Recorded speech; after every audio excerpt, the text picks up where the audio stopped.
প্রশ্ন করেছেন লাবণী নদিয়া থেকে, বৈকুণ্ঠ এবং ভগবত ধামের মধ্যে পার্থক্য কি? ভালো প্রশ্ন। ভগবত ধাম তো অনেক বড়, যেখানে বৈকুণ্ঠ ধাম, শ্বেতদেব ধাম, গোলক বৃন্দাবন ধাম একসঙ্গে পুরো প্যাকেজটাকে ভগবানের ধাম বা ভগবত ধাম বলা হয়। অযোধ্যা ধাম, তো এক এক ধামে ভগবানের এক এক স্বরূপ থাকেন। যেরকম অযোধ্যা ধামে ভগবান রামচন্দ্র থাকেন, বৈকুণ্ঠ ধামে নারায়ণ থাকেন, আর সর্বোপরি গোলক বৃন্দাবন ধামে ভগবান কৃষ্ণ থাকেন। দেবী মহেশ হরি ধাম অসুতেষু তেষু, ধামের উচ্চতর বর্ণনা করা হয়েছে। এবারে আপনি যে ভগবানের ভজনা করবেন সেইখানে আপনি যাবেন, যেখানে আজকের এই বিষয়টা আলোচনা হচ্ছে।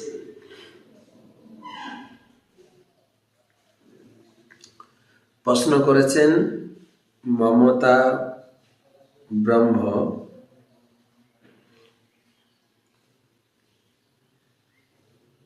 মহারাজ আমার একটা প্রশ্ন, মঙ্গলাচরণ কখন করতে হয় কৃপা করে বলবেন? মঙ্গলাচরণ কখন করতে হয়? মঙ্গল আচরণ, যে কোনো মঙ্গল কাজ করতে গেলে আপনি মঙ্গল আচরণ করবেন। মঙ্গল আচরণ একটা মন্ত্র, কিন্তু মঙ্গল আচরণ মানে বিভিন্ন গুরু বৈষ্ণব ভগবানকে প্রণাম নিবেদন করে কাজ শুরু করা, তাহলে আমার কাজটি মঙ্গলময় হবে। যে কোনো কাজ, আমি বাড়ির কাজ, ভগবানের কাজ, গীতা ভাগবতম পড়া, জপ, মঙ্গলাচরণ করে শুরু করো। মঙ্গলাচরণ মানে প্রথমে গুরু প্রণাম, বৈষ্ণব প্রণাম, ভগবানকে প্রণাম, ভগবানের বিভিন্ন স্বরূপকে প্রণাম, বিভিন্ন বৈষ্ণবকে প্রণাম, তাদের আশীর্বাদ নিয়ে কাজ শুরু করাকে মঙ্গল আচরণ বলা হয়। প্রশ্ন করেছেন তন্ময় সরকার, হরে কৃষ্ণ প্রভু, আশা করি ভালো আছেন। আমি অনেক বছর ধরে কামের সাথে যুদ্ধ করে যাচ্ছি, কোন পথ বাতলে দেন দিতে, যদি কোনো পথ বাতলে দিতেন খুব উপকার।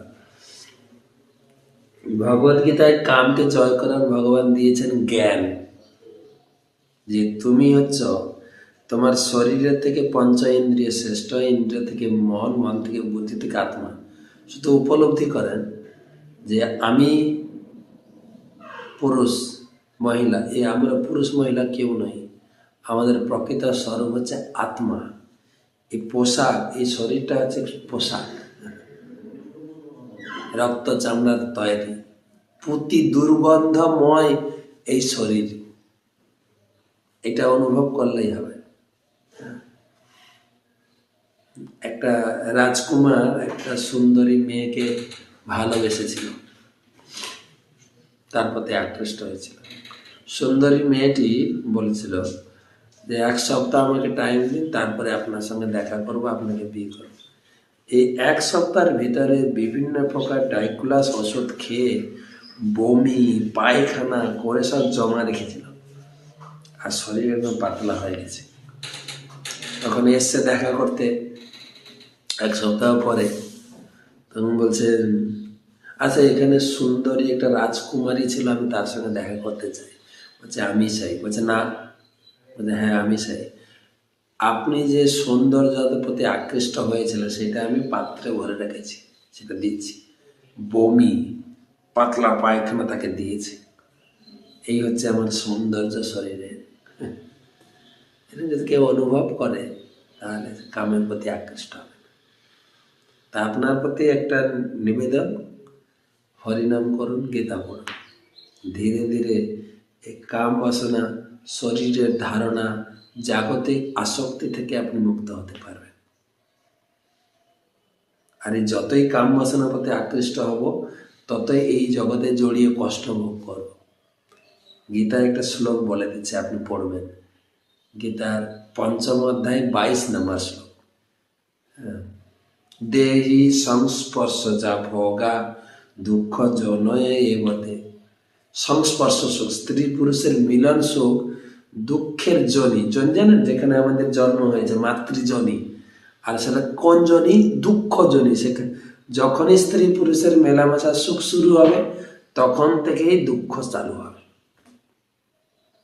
তাই যতটা সম্ভব আমরা এই কাম বাসনা থেকে প্রত্যেকে, স্ত্রী হোক পুরুষ হোক, উভয়কে দূরত্ব বজায় রাখা উচিত। গীতায় অনুমোদন করেছেন, কাম অস্মি ভরতর্ষভ, আমি কামের মধ্যে, আমি ধর্ম অবিরোধী কাম।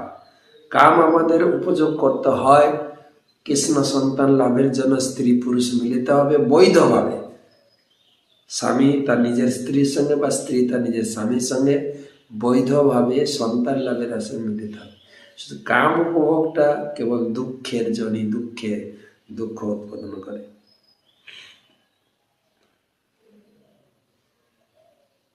তাই কাম থেকে মুক্ত হওয়া। কামকে তৃতীয় অধ্যায়ে বলেছেন সর্বগ্রাসী, পাপাত্মক, চিরশত্রু, চির অতৃপ্ত।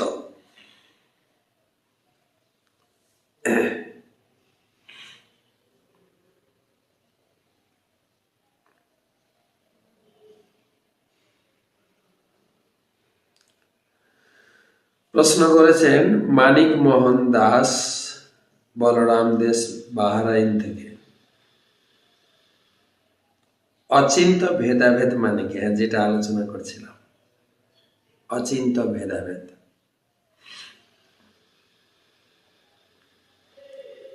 ভেদ এবং অভেদ, ভগবানের সঙ্গে জীবের ভেদ রয়েছে, অভেদ রয়েছে। অচিন্ত ভেদাভেদ, গুণগত দিক দিয়ে ভগবানের সঙ্গে আমরা এক। প্রভুপাদ উদাহরণ দিয়েছেন, যেরকম আপনার সমুদ্রের জল, সারা সমুদ্রের জল নোনতা, এক গ্লাস সমুদ্রের জলও নোনতা, একই লবণ। গুণগত দিয়ে, লবণাক্ত দিক দিয়ে এক, পরিমাণগত দিয়ে ভিন্ন। সমুদ্র অসীম জলরাশি, গ্লাসের হচ্ছে সীমিত জল। ঠিক সেই রকম ভগবানের সঙ্গে গুণগতভাবে আমরা চিন্ময় আত্মা, গুণগতভাবে এক, পরিমাণগতভাবে আমি অনু, ভগবান বিভু। এক এবং এক নয়। ভেদ আর অভেদ, অভেদ মানে এক, গুণগতভাবে আমরা অভেদ, ভেদ হচ্ছে পরিমাণগত, ভগবান বিভু, আমি অনু। এটা বলে অচিন্ত ভেদাভেদ তত্ত্ব। ঠিক আছে, মোটামুটি আজকের আলোচনা প্রসঙ্গ এটাই ছিল যে ভক্ত বিভিন্ন স্তর ভেদে ধীরে ধীরে উন্নত হতে হতে তার স্থিতি উপলব্ধি করতে পারবে, ভগবানকে উপলব্ধি করতে পারবে, নিজেকে এভাবে শুদ্ধতা অর্জন করে সে ধীরে ধীরে মুক্তির পথে ভগবত ধামে চলে যেতে পারবে। আর সেটাই সম্ভব কেবল ভক্তি যোগের মাধ্যমে, সকাম কর্মের মাধ্যমে নয়। এটাই কপিল দেবের মূল শিক্ষা। ভক্তিয়া মাম অভিজানাতি যাবান যস্যাস্মি তত্ত্বতঃ। কেবল ভক্তির মাধ্যমে আমাকে জানা সম্ভব, আমি যেরকম। তো ঠিক আছে, আজকে এই পর্যন্ত রাখি।